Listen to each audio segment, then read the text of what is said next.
Friends வணக்கம். இன்றைக்கி உங்ககிட்ட ஒரு முக்கியமான விஷயம் பேசணும்னு தோணுச்சு. ஒரு வீடியோவை போடலாம் அப்படின்னு சொல்லிட்டு. என்னென்னு கேட்டாக்கா, கலாச்சாரம் மிகுந்த நாடு பாரதம் அப்படின்னு சொல்லுவாங்க.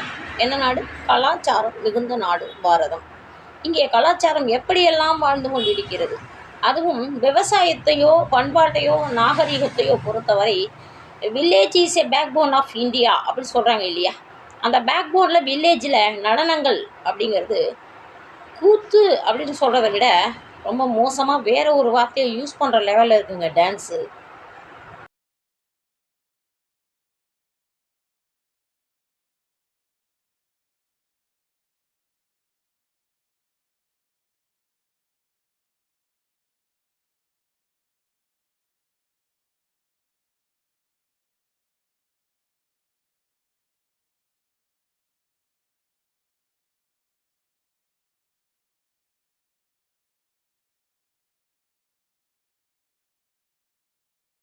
இப்போ பார்த்தீங்கன்னா இந்த டான்ஸை இப்போ ஒரு ஒரு இளைஞன், ஒரு 2 வயசு உடைய பையன் மேக்சிமம் கிராமத்தில் இந்த மாதிரி திருவிழா காலங்களில் போதையில் தான் இருப்பாங்க. போதைகளுக்கு பேர் போன நாடு இந்தியா அப்படின்னு சொல்லலாம்.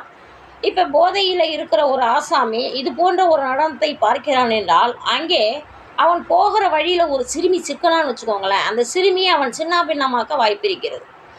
கிராமத்து நடனங்கள், கிராமிய நடனங்கள் அப்படிங்கிறது கோயிலுக்கு ஆடினாலும் சரி, அல்லது திருவிழாக்கள் அல்லது சாகு வீட்டில் ஆடினாலும் சரி, இந்த நடனங்கள் எல்லாம் முக்கால்வாசி ஒரு 60% வச்சுக்கோங்களேன், இதே நிலையில் தான் இருக்கிறது.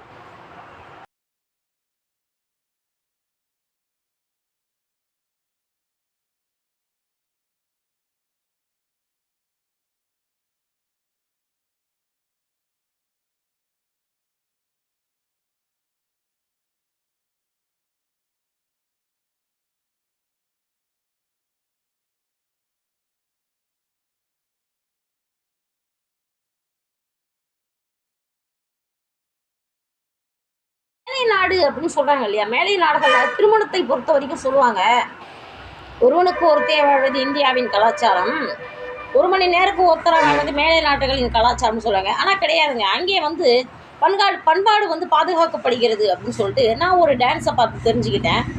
ஒரு ஏஜ்டு லேடின்னு வச்சுக்கோங்களேன், அவங்க டான்ஸை பார்த்தீங்கன்னா நீங்களே ஆச்சரியப்பட்டு போவீங்க.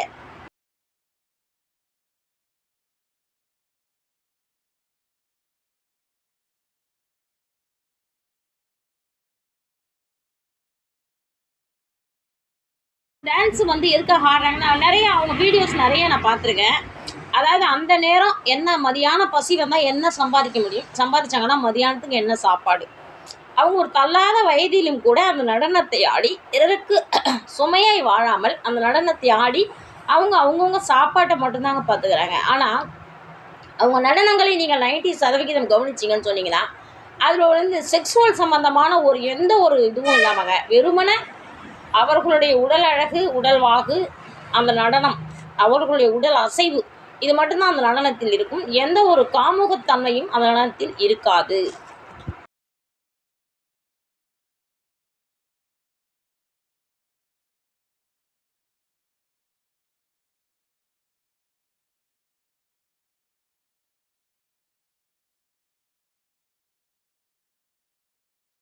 இப்போ ஒரு ஃபாரின் லேடி டான்ஸையும் ஒரு வில்லேஜ் லேடி டான்ஸையும் நீங்களே பாருங்கள், எதில் கலாச்சாரம் அதிகமாக வாழுது, எது இந்த சமுதாயத்திற்கு உகந்தது அப்படிங்கிறதை நீங்களே புரிந்து கொள்வீர்கள். ஓகேவா?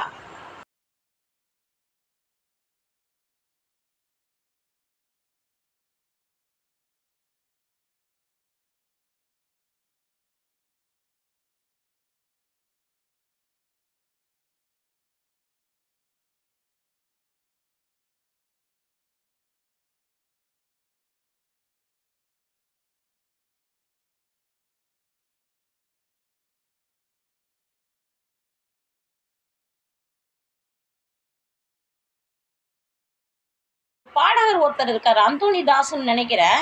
அவருடைய மனைவி ஒரு காலத்தில் இது போல் கரகாட்டம் சாவு வீட்டெல்லாம் ஆடினவங்கன்னு சொல்லிட்டு அவங்க ஏதோ ஒரு நேர்காணலில் சொல்லியிருக்காங்க. அந்த லேடி சொன்னாங்க, எங்களுடைய உடை சிறிதும் விலகிவிடக்கூடாது என்பதற்காக நாங்கள் ஒரு 7 கோட்டு உடைகளை நாங்கள் அணிந்திருப்போம்.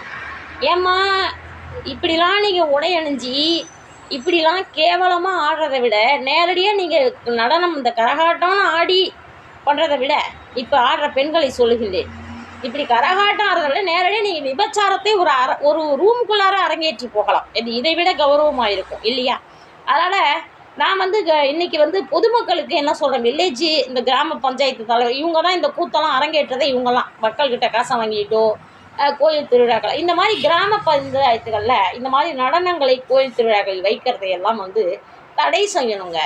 அரசாங்கம் வந்து இந்த மாதிரி கிராமிய நடனங்கள் இந்த கரகாட்டம் அந்த கூத்து இருக்கு இல்லையா, இதையெல்லாம் வந்து ஒரு ஒருங்கிணைப்புக்குள்ளார கொண்டு வந்து இது இப்படித்தான் இருக்கணும், இந்த அளவுக்கு ட்ரெஸ் போடணும் அப்படின்ற மாதிரி ஒரு விஜய் சேதுபதியோட படம் கருப்பன் நினைக்கிறேன், அந்த படத்துலங்க ஒரு கரகாட்டம் ஒரு பாட்டு இருக்கும். அந்த பாட்டில் வந்து அந்த பொண்ணு குட்டையாக ட்ரெஸ் போட்டுட்டு வந்தப்போ அவர் விஜய் சேதுபதி வந்து இந்த ட்ரெஸ்ஸை கொஞ்சம் நீட்டாக போட்டால் நல்லாயிருக்கும் அப்படின்னு சொன்னதுனால அந்த பொண்ணுக்கு லெக்கின்ஸ் போட்டு மேலே கரகாட்டம் ஆடிட்டு ஒரு சினிமாவில் கூட திருத்தப்பட்ட காட்சிகள் காட்டும் பொழுது நேரடியாக ஏன் இந்த அந்த கரகாட்டத்தில் வந்து இவ்வளவு ஒரு காமுகத்தன்மை இருக்குது அப்படிங்கிறது அதுங்க போதையில் இருக்காங்கங்க. போதையில் ஒன்றுக்கு ஒன்று என்னான்னு செய்கிறோன்னு தெரியாமல் ஒரு பொம்பளைக்கும் இன்னொரு பொம்பளைக்குமே மோசமாக நடந்துக்கிறாங்க. இதெல்லாம் வந்து இந்த அரசாங்கம் வந்து இந்த கிராமிய நடனங்களை உடனே தடை செய்யணுங்க. இதையெல்லாம் பார்த்து தான் இளைஞர்களோ இளைஞர்களோ கெட்டு போகிறாங்க. கிராமத்தில் வந்து பண்பாடு சீரழிக்கப்படுகிறது இந்த நடனங்களால். அதனால் இந்த நடனத்தை வந்து தடை செய்யணும். அவர்களெல்லாம் உழைச்சி சாப்பிட்டாங்கன்னு வச்சுக்கோங்களேன், இந்தமாரி மதமெல்லாம் கொள்ளாதவங்களுக்கு. சரிங்களா? நீங்கள் வந்து முடிஞ்ச அளவு இந்த செய்தியை வந்து பகரணும்.